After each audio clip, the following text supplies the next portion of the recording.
सभी को मेरा नमस्कार। एक बार फिर से आपका स्वागत है अपने YouTube चैनल ऑनलाइन क्लासेस गुरु में। विद्यार्थियों, हम आपके लिए लेकर आए कक्षा 10 समकालीन भारत पुस्तक का नाम है भूगोल, अध्याय 7। यहाँ पर देख सकते हैं आपकी पुस्तक के अंदर राष्ट्रीय अर्थव्यवस्था की जीवन रेखा है। तो इनके जो सभी अभ्यास प्रश्न, सभी अभ्यास प्रश्नों के उत्तर इस वीडियो के माध्यम से हम आपको प्रोवाइड करवाने जा रहे हैं। तो आइए देखते हैं कौन कौन से प्रश्न किस प्रकार से करने, सारी जानकारी।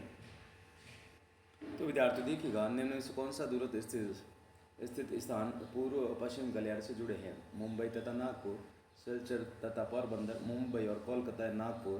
तो यहाँ पर सिलचर और पोरबंदर हो जाएगा। फिर यहाँ पर निम्नलिखित में से परिवहन का कौन सा साधन वाहन हानियों से बचाता है? रेल परिवहन, सड़क परिवहन, पाइपलाइन या जल परिवहन? तो इसका उत्तर आप करेंगे जो है पाइपलाइन। नेक्स्ट देखिएगा, नेक्स्ट यहाँ पर हम देखेंगे प्रश्न, निम्न से कौन सा राज्य हजीरा विजयपुर जगदीशपुर पाइपलाइन से जो है जुड़ा हुआ नहीं है? तो इसका उत्तर हम करेंगे मध्य प्रदेश। क्या करेंगे? मध्य प्रदेश। नेक्स्ट देखिएगा, नेक्स्ट यहाँ पर हम देखेंगे इनमें से कौन सा पतन पूर्वी तट पर स्थित है जो अंत स्थानीय इसलिए तथा अधिकतम गहराई का पतन है तथा पूर्ण सुरक्षित है?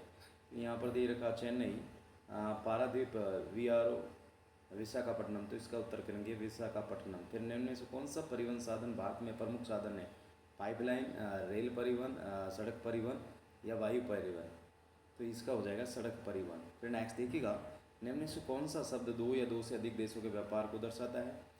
आंतरिक व्यापार, अंतर्राष्ट्रीय व्यापार, बाहरी व्यापार या स्थानीय व्यापार? तो इसका हो जाएगा अंतर्राष्ट्रीय व्यापार। नेक्स्ट देखिएगा, नेक्स्ट यहाँ पर हम देखेंगे ये जितने भी जो प्रश्न देख लीजिएगा अच्छे से, इन सभी प्रश्नों के उत्तर हम आपको बताने जा रहे हैं, देख सकते हैं।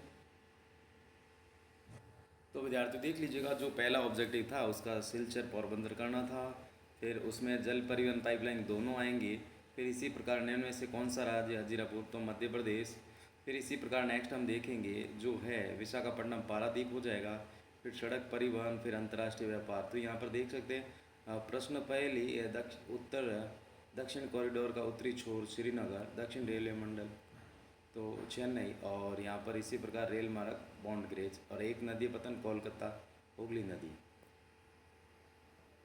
उत्तर भारत का नवीनतम रेलवे संस्थान मुख्यालय दिल्ली उत्तरी रेलवे का मुख्यालय।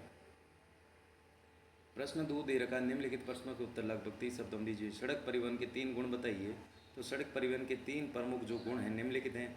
घर घर सेवा, यह द्वार से द्वार घर घर सेवा उपलब्ध कराता, जिससे लदान और उतराई की लागत है लागत है जो कम आती है। फिर कम दूरी के लिए किफ़ायती, कम दूरी और कम यात्रियों तथा कम वस्तुओं के परिवहन के लिए बहुत ही सस्ता और सुगम है। उबड़ खाबड़ भूभाग पर निर्माण, इसे उबड़ खाबड़ और पहाड़ी क्षेत्रों जैसे हिमालय में भी बनाया जा सकता है, यहाँ जहाँ रेलवे लाइनें बिछाना कठिन होता है। रेल परिवहन कहाँ पर अत्यधिक सुविधाजनक परिवहन साधन है तथा क्यों? तो इसका उत्तर करेंगे रेल परिवहन समतल तथा और विस्तृत भूभागों मैदानी क्षेत्रों अत्यधिक सुविधाजनक हैं। कारण मैदानी भागों में जनसंख्या घनत्व अधिक होता है, कृषि और उद्योग का विकास तीव्र गति से होता है तथा यहाँ भूमि समतल होने के कारण रेलवे लाइनों का जाल बिछाना और उनका संचालन करना आसान तथा किफ़ायती होता है। सीमांत सड़कों का महत्व बताएं। तो उत्तर लिखेंगे सीमांत सड़कों का देश की सुरक्षा और सामरिक दृष्टि से अत्यधिक महत्व। भारत के सीमावर्ती क्षेत्रों में इन सड़कों के होने से देश की रक्षा सेवाओं और सेना की साजो सामान पहुंचाने में आसानी होती है। इसके अलावा यह सड़कें दूर सुदूर और दुर्गम सीमावर्ती क्षेत्रों के आर्थिक विकास में भी सहायक होती हैं। व्यापार से आप क्या समझते हैं? स्थानीय व अंतर्राष्ट्रीय व्यापार में अंतर स्पष्ट करें। तो विद्यार्थियों, जिन्होंने चैनल को सब्सक्राइब नहीं किया तो प्लीज़ चैनल को सब्सक्राइब कीजिएगा, वीडियो को लाइक कीजिएगा, वीडियो को शेयर कीजिएगा, ताकि मेरे चैनल पर जो वीडियो अपलोड हो आपके पास नोटिफिकेशन पहुंच सके। इस नोटिफिकेशन के माध्यम से अपना सारा संपूर्ण हल कर सके। तो प्लीज़ वीडियो को लाइक कीजिएगा और चैनल को सब्सक्राइब कीजिएगा। इसी का उत्तर आप देख सकते हैं, राज्यों व देशों के बीच वस्तुओं का आदान प्रदान व्यापार कहलाता है। स्थानीय व्यापार, यह व्यापार किसी देश के अंदर ही शहरों या गाँवों या राज्यों के बीच एक ही देश की सीमा के भीतर होता है। इसमें स्थानीय मुद्राओं का भी उपयोग होता है। अंतर्राष्ट्रीय व्यापार, यह व्यापार दो या दो से अधिक देशों के बीच होता है। राष्ट्रीय सीमाओं पार यह देश की विदेशी मुद्रा आय का सूचक होता है और इसमें वैश्विक मुद्राओं का लेन देन भी होता है। नेक्स्ट है, निम्नलिखित प्रश्नों के उत्तर लगभग 120 शब्दों में दीजिए। तो इसी का जो प्रश्न देख सकते हैं आप, परिवहन तथा संचार के साधन किसी देश की जीवन रेखा तथा अर्थव्यवस्था क्यों कही जाते हैं। तो इसका उत्तर लिखेंगे, परिवहन और संचार के साधन किसी भी देश की अर्थव्यवस्था की रीढ़ माने जाते हैं, इसलिए इन्हें जीवन रेखा कहा जाता है। कच्चे माल और उत्पादकों की आवाजाही, उद्योगों के लिए कच्चा माल खानों और खेतों से कारखानों तक तैयार माल बाजारों तक परिवहन द्वारा ही पहुंचा जाता है। बाजारों का विस्तार, परिवहन और संचार के माध्यम से स्थानीय बाजार राष्ट्रीय और अंतर्राष्ट्रीय बाजारों में बदलते हैं। रोजगार और विकास, यह साधन देश के विभिन्न क्षेत्रों को आपस में जोड़ते हैं, जिससे व्यापार, पर्यटन और सांस्कृतिक आदान प्रदान बढ़ता है।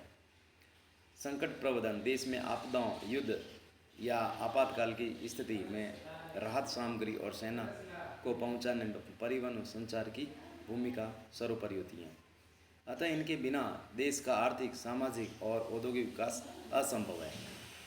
पिछले 15 वर्षों में अंतर्राष्ट्रीय व्यापार की बदलती प्रवृत्ति पर एक लेख लिखें। तो इसका उत्तर करेंगे, पिछले 15 वर्षों में वैश्विक उदारीकरण और सूचना प्रौद्योगिकी क्रांति के कारण अंतर्राष्ट्रीय व्यापार के स्वरूप में अभूतपूर्व परिवर्तन आए हैं। वस्तुओं से सेवाओं के व्यापार की ओर झुकाव, अब केवल पारंपरिक वस्तुओं, कृषि उत्पाद, खनिज आदि का ही नहीं, बल्कि सूचना प्रौद्योगिकी, आईटी, सॉफ्टवेयर, वित्तीय और व्यावसायिक सेवाओं का अंतर्राष्ट्रीय व्यापार है बहुत ही बढ़ गया है। वैश्विक बाजार और उदारीकरण, कई देशों ने अपनी व्यापार नीतियों को उदार बनाया, जिससे आयात निर्यात शुल्क कम हुए हैं और बहुराष्ट्रीय कंपनियां सरलता से वैश्विक स्तर पर व्यापार कर रही हैं।